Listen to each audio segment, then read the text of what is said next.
Plus de 7 millions de personnes fréquentent les stations françaises de sport d'hiver chaque année. La montagne reste une destination de choix et surtout un terrain de jeu pour tous. Bonjour et bienvenue dans ce nouveau numéro d'Esprit Mont-Blanc, le magazine du pays du Mont-Blanc. Que vous soyez fou de glisse et de poudreuse, skieur tranquille ou randonneur raquette aux pieds à la recherche d'une nature préservée, ne bougez pas, vous êtes pile au bon endroit. En couple, entre copains et surtout en famille, le pays du Mont-Blanc se décline à l'infini pour que chacun puisse venir profiter de la montagne selon ses envies et ses goûts. Avant de rejoindre le Jardin des Neiges et le domaine skiable des Ouches, je vous propose de regarder le sommaire de cette émission en images.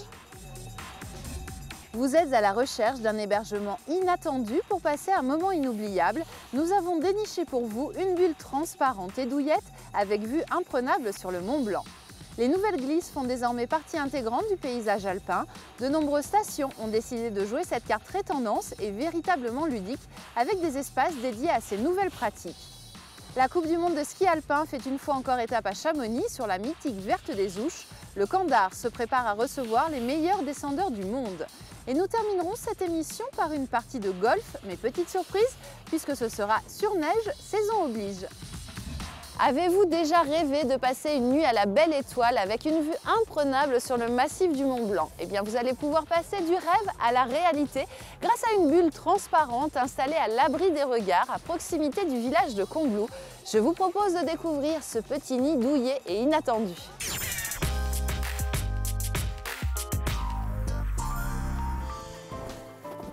Donc voilà, on y est.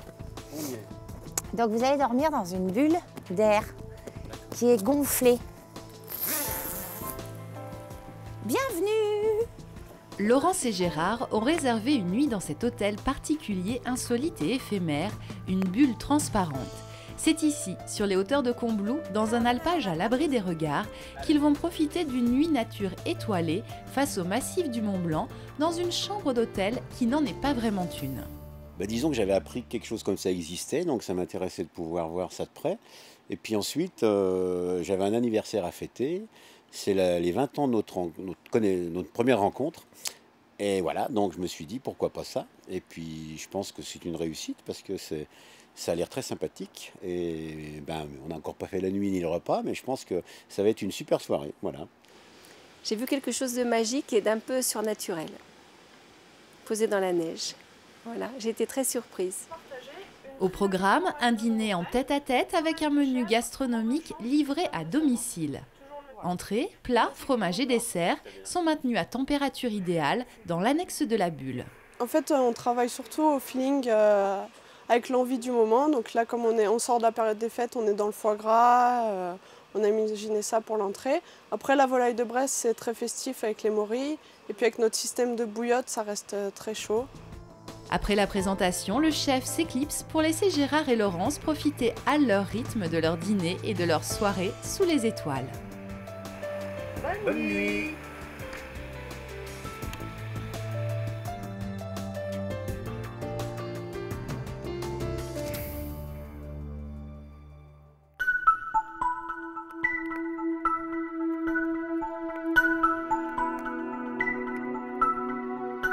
Bonjour. Alors, bien dormi? Super.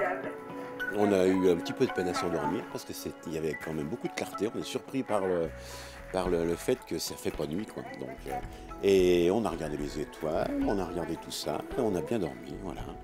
On s'est endormi sans problème. Cette bulle a été conçue sur mesure et fonctionne en été comme en hiver. Transparente, résistante au froid, elle offre un spectacle étonnant. Gérard et Laurence ont même eu la visite d'un petit renard, curieux de découvrir ces campeurs d'un genre particulier qui ont échangé leur toile de tente et leur matelas pneumatique contre un igloo presque invisible. Cette bulle, elle est gonflée grâce à une soufflerie qui est à l'extérieur sous un caisson, qui prend l'air en continu à l'extérieur pour le renvoyer dans la bulle. Et en plus, en période d'hiver, cet air, avant d'arriver dans la bulle, est chauffé. C'est vraiment l'insolite, le côté surprise. Ça marque. Je pense qu'on s'en souvient longtemps. Ambiance design, cosy, confort douillet, rien ne manque dans cet hébergement inattendu et surprenant. Cette bulle abrite une véritable chambre pour passer la nuit à la Belle Étoile avec des prestations dignes d'un établissement triplement étoilé. Des toilettes sèches sont à disposition ainsi qu'une salle de bain à quelques pas de la bulle. Avant, la bulle, la Belle Étoile était, je dirais, réservée aux aventuriers. Et maintenant, la Belle Étoile, c'est pour tout le monde, tous les âges. Ceux qui aiment leur confort, ceux qui attendent moins de confort. Il y a eu beaucoup de demandes en mariage dans la bulle. J'attends d'ailleurs les bébés bulles. Il y a eu récemment un anniversaire de mariage, 50 ans, où c'était un grand moment également. Non, je dirais que ça s'adresse à tout le monde. Nous sommes au Jardin des Neiges des Ouches, un jardin qui porte très bien son nom aujourd'hui, qui s'appelle aussi le Club Piou Piou, en compagnie de Cédric Desailloux. Bonjour. Bonjour. Vous êtes directeur de l'ESF ici aux Ouches. Alors on le voit derrière, les petits ont déjà chaussé les skis malgré cette neige. À partir de quel âge on peut venir ici? Alors le Jardin des Neiges est destiné aux enfants entre 3 et 5 ans. Donc dès l'âge de 3 ans, ils peuvent s'inscrire tranquillement et accéder au jardin. Il y a des enfants qui vivent pas très loin de la montagne, qui peuvent peut-être avoir un petit peu l'habitude de la neige, d'autres pas du tout. Il faut connaître la neige avant de venir ou on peut faire vraiment ses premiers pas ici avec vous? Non, c'est vrai qu'on ne demande aucune expérience. Les enfants peuvent venir au jardin dès 3 ans, même s'ils n'ont jamais vu la neige, et ils commenceront accueillis par les moniteurs. Alors on le voit juste derrière, il y a plusieurs groupes, des petits et des un petit peu moins petits. Comment se passe leur journée au Jardin des Neiges? Eh bien, tout simplement, il y a deux parcours avec des filles-neiges. Et les enfants, en fonction de leur niveau, de leur envie, ils peuvent choisir un petit peu les parcours. Et puis les moniteurs mettent en place aussi quelques éducatifs. Et le but du jeu étant de réaliser le chasse-neige, qui permet de contrôler leur vitesse et de s'arrêter au bon moment. Donc c'est vraiment le but ultime à la fin de la semaine, c'est le chasse-neige. Le chasse-neige, c'est ce qui permet du coup après d'aller un petit peu plus haut sur les pistes, c'est ça? Tout à fait. Donc nous on propose aux enfants, notamment les plus âgés, qui ont entre 4 et 5 ans, lorsqu'ils maîtrisent le chasse-neige en cours de semaine, d'aller évoluer sur les pistes débutantes sur le domaine skiable des Ouches et ainsi profiter et s'améliorer sur les vraies pistes. Ça va super vite, on peut aller très tôt sur les pistes, ça c'est plutôt génial. Et puis après évoluer vers d'autres niveaux, passer sa première étoile, sa deuxième étoile, enfin les trucs sympas quand on est petit. J'imagine aussi qu'on peut découvrir le ski avec le ski de fond, ça se fait de plus en plus, j'ai l'impression.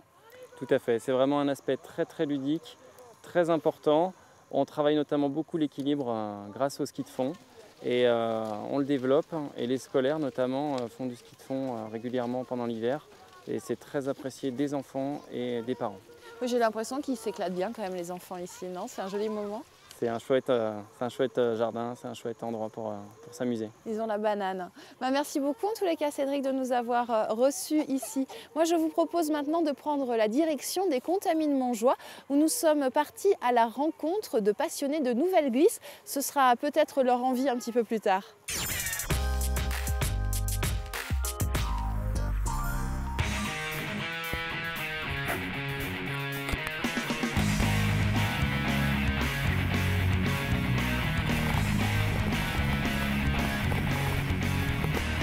Ce qui me plaît, c'est les sensations de vitesse, d'essayer de repérer avant où on va passer, et puis passer le mieux possible, on va dire, sans tomber, à la limite. La liberté, là, des conditions comme ce début d'hiver, sensation vraiment d'être débordé de poudreuse, c'est léger. Puis quand on s'arrête dans des petits endroits justement qui sont en dehors des pistes, du coup, il n'y a pas la même fréquentation et ça permet de se retrouver vraiment plus en pleine nature, d'avoir cette sensation d'être en pleine nature qu'en suivant les balisages.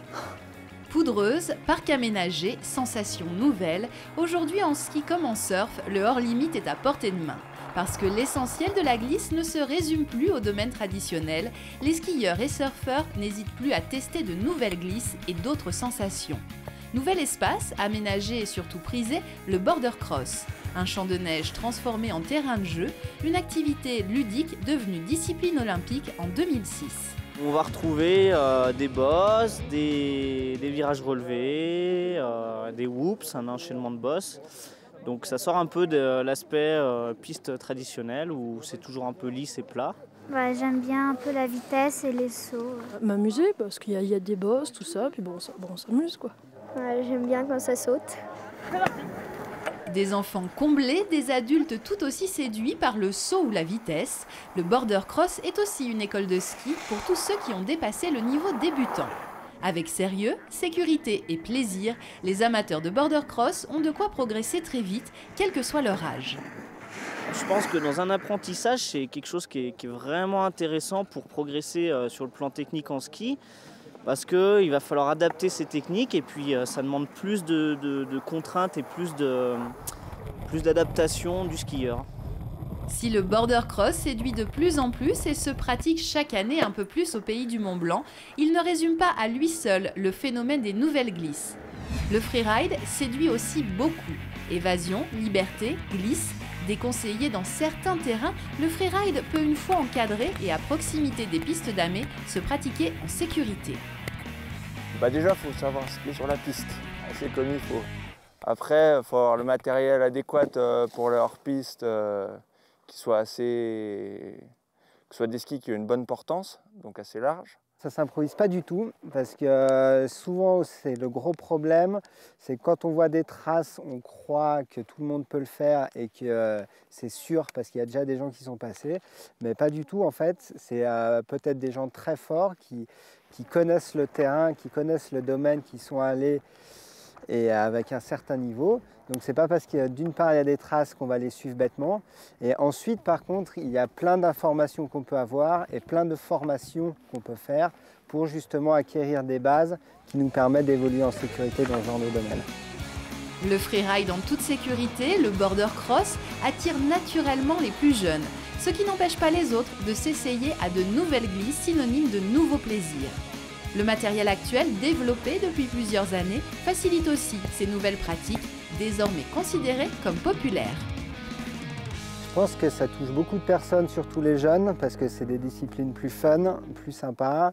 Et surtout, ça change par rapport au nombre d'années où on voyait tout le temps les mêmes choses. On voit des choses nouvelles, avec des sauts, de la vitesse, dans des snowparks ou dans de la poudreuse, qui est de la neige assez agréable et sympa. C'est sous le soleil que nous découvrons la Verte des Ouches, une piste qui n'a de verte que le nom puisqu'il s'agit bien d'une piste noire sur laquelle vont venir s'affronter les meilleurs descendeurs de la saison. Chamonix-les-Ouches vous attendent dans quelques jours pour suivre cette épreuve de Coupe du Monde du Kandar.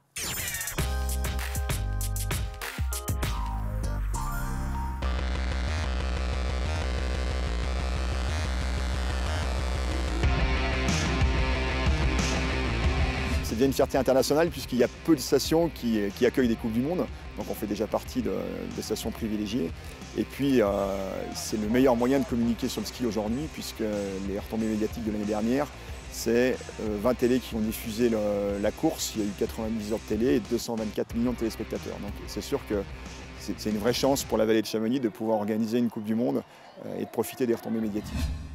La Verte des Ouches est la plus ancienne piste de descente au monde et l'une des plus exigeantes. Cette verte, véritable piste noire, devient chaque hiver le Kandar, la course la plus complète du circuit, au dire des coureurs de tous les temps.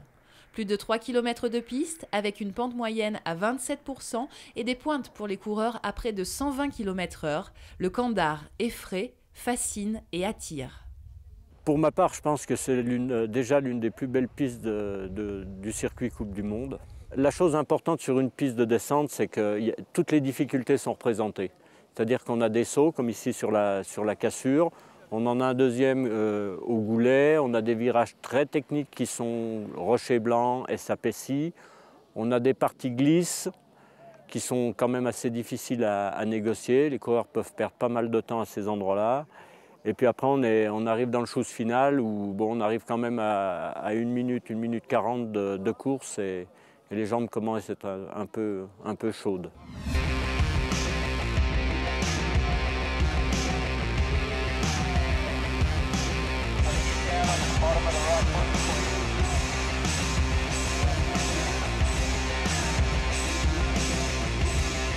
Les conditions de cette année, c'est l'une des rares fois où on la prépare dans des conditions comme ça avec énormément de neige.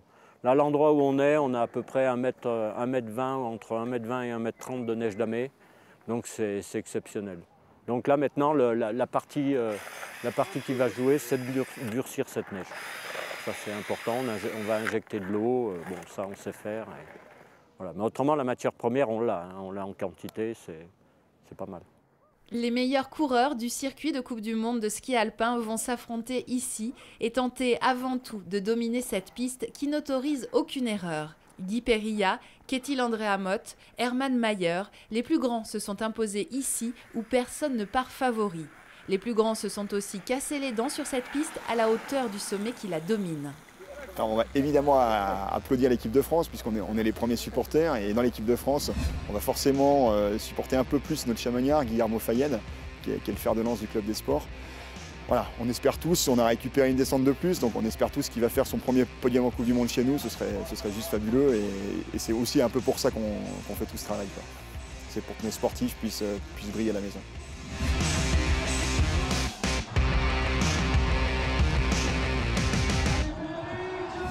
La montagne est un terrain de jeu incomparable, mais pour pouvoir bien en profiter, il faut quand même respecter quelques règles. Nous sommes en compagnie de Nicolas Nachbord. Bonjour. Bonjour. Vous êtes responsable des pistes ici sur le domaine des Ouches et de Saint-Gervais. Quelles sont les choses que vous mettez, les équipements que vous mettez en place qui vont dans le sens de la sécurité de la clientèle? Donc on démarre la saison par une mise en place de matelas, filets, tout ce qui est protection. En fait, on essaie de protéger tout ce qui est rapporté par l'homme. Et puis après, il y a certains rochers, barres rocheuses qu'on signale et qu'on protège pour la sécurité du public. Il y a toute une signalétique qui existe aussi sur un domaine skiable. Elle concerne aussi bien, on va dire, l'orientation, mais aussi des démarches peut-être plus de météo, d'avalanche. C'est quoi cette signalétique qui est mise en place? Donc en fait, on a donc tout ce qui est avalanche, tout ce qui est météo, c'est affiché au départ des remontées. Après, il y a un rappel au sommet avec les 5 risques d'avalanche, le drapeau à damier ou le drapeau jaune. Et puis après, pour tout ce qui est piste, on a un code couleur vert, bleu, rouge, noir pour tout ce qui est difficulté des pistes, avec une signalisation appropriée, nom de piste et balisage. Voilà, il y a des numéros de piste donc, qui correspondent à la longueur de la piste. Donc, c'est décroissant, donc on démarre à un numéro de piste assez élevé pour le départ de la piste et on termine avec le numéro 1 qui est en bas de la piste. Donc et c'est pas seulement pour savoir si on arrive bientôt en bas de la piste, ça a alors quand même une c'est utilité. pour ça, mais c'est également pour tout ce qui est secours, s'il y a une victime, elle arrivera à se repérer sur la piste, à avoir un numéro et une référence qu'elle communiquera à une personne des remontées mécaniques ou à un pisteur qu'elle va croiser ou par téléphone aux caisses. Alors, quand on skie, on ne passe pas son permis pour skier, à la différence de la voiture. Pourtant, j'imagine, et c'est le cas, qu'il existe un code des pistes, un code du ski. Quelles sont les règles à bien respecter pour en profiter? Donc, il y a les règles de base, le respect d'autrui, le contrôle de la vitesse, contrôle de la trajectoire, ne pas s'arrêter derrière une bosse. En cas de blessure, essayer de se mettre sur le côté. Enfin, il y a ce genre de choses à respecter. Et puis toutes ces règles, elles prennent aussi leur sens quand il y a des intersections de pistes. C'est le cas sur le domaine de Saint-Gervais et des Ouches. Oui, tout à fait. Donc ça reste dans le même esprit. Lors d'un croisement, c'est le skieur amont qui va venir, qui va croiser une piste, qui va faire attention au skieur aval, donc qui sera en contrebas de lui. Il va faire attention, il va faire en sorte de l'éviter. Mais il y a aussi une règle de savoir-vivre et de fair play, quoi. Ça reste dans le respect d'autrui. Ça reste un peu essentiel quand même, voilà. De se faire tous plaisir. Voilà, tout à fait. En parlant de tous plaisir, il y a quelque chose aujourd'hui de vraiment essentiel sur l'ensemble des domaines skiables du pays du Mont-Blanc. On pense aussi aux personnes à mobilité réduite. C'est aujourd'hui quelque chose d'important, les accès sont plus simples. Oui, tout à fait. Donc aux Ouches, il y a des parkings prévus pour les accueillir. Pour qu'ils galèrent moins, ça reste à plat pour l'accès au niveau du télécabine. Il y a tout un embarquement et un débarquement, que ce soit pour les tandems ou les bobs, c'est plus simple pour eux et les accompagnants surtout qui portent énormément de poids. Et puis il y a l'ESF qui fait un gros travail de formation et pour toutes ces personnes. Pour que tout le monde se fasse plaisir, Voilà, des plus tout à petits fait. aux plus grands, quelles que soient ses capacités. Merci beaucoup Nicolas, en tous les cas, de nous avoir rappelé ces quelques règles de sécurité. Moi, je vous propose maintenant de prendre la direction de Megève. À Megève, on skie, on fait aussi du polo sur neige, si vous avez bien suivi nos émissions, et puis on fait du golf, regardez.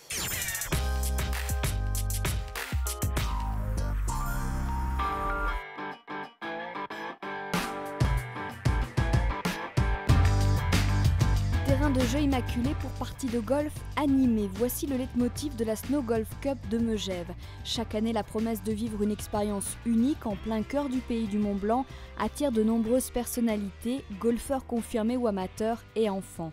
Le succès se confirme d'édition en édition avec plus de 300 personnes présentes. Je crois que c'est un cocktail de plusieurs choses. Il y a d'abord la convivialité qui reste le mot d'ordre depuis 11 ans. L'originalité et puis bien évidemment ce cadre merveilleux que nous propose Megève. C'est tout à fait exceptionnel, golfer sur de la neige, dans un cadre aussi merveilleux, un environnement qui est tout à fait exceptionnel, et puis avec le soleil, parce que la montagne, il y a toujours le soleil. Événement plutôt sympathique du fait justement qu'on joue sur neige, même voire peut-être un petit peu sur glace aujourd'hui, vu les conditions, mais voilà, avec un soleil comme ça, c'est extraordinaire. Le pays du Mont-Blanc, moi j'y suis installé maintenant depuis 6 ans à l'année, et c'est une région que je ne connaissais pas forcément très bien dans le passé, et aujourd'hui je m'y régale, quoi. Le golfe du Mont d'Arbois a été spécialement aménagé pour l'occasion. Sur les 18 trous habituels, seuls 9 ont été conservés pour ce parcours éphémère. L'un des objectifs de cette manifestation est de montrer que ce sport se pratique aussi à la montagne en hiver. Expérience sportive insolite, le golf sur neige est surtout un challenge. Les gestes techniques doivent forcément s'adapter à la nature du terrain. Ça reste assez similaire à ce qu'on fait l'été, sauf qu'on est sur une matière un petit peu différente. Donc les rebonds sont un petit peu plus capricieux, ça roule un petit peu plus, l'approche est un petit peu différente. La neige n'a rien à voir avec l'herbe et les balles fusent énormément, donc il faut anticiper ça sur la longueur des coups. Et puis après, écoutez, regardez, on est à la montagne, il fait beau, température clémente, un vrai régal. Du coup, il y a ceux qui tentent de s'adapter à la neige. Pour pas dire tous les... Et ceux à qui la neige joue de mauvais tours. Elle est où ? Le golf sur neige en plein cœur du pays du Mont-Blanc est victime de son succès chaque année. Les passionnés, les curieux sont de plus en plus nombreux. Une pratique étonnante pour une expérience détonnante. Et oui, le ski est accessible à tous, même aux personnes à mobilité réduite, grâce au tandem ski. Alors si vous avez un handicap, que vous ne pouvez pas skier ou vous ne savez pas skier, eh bien vous pouvez utiliser ce moyen-là. C'est vraiment excellent pour découvrir les sensations de la glisse.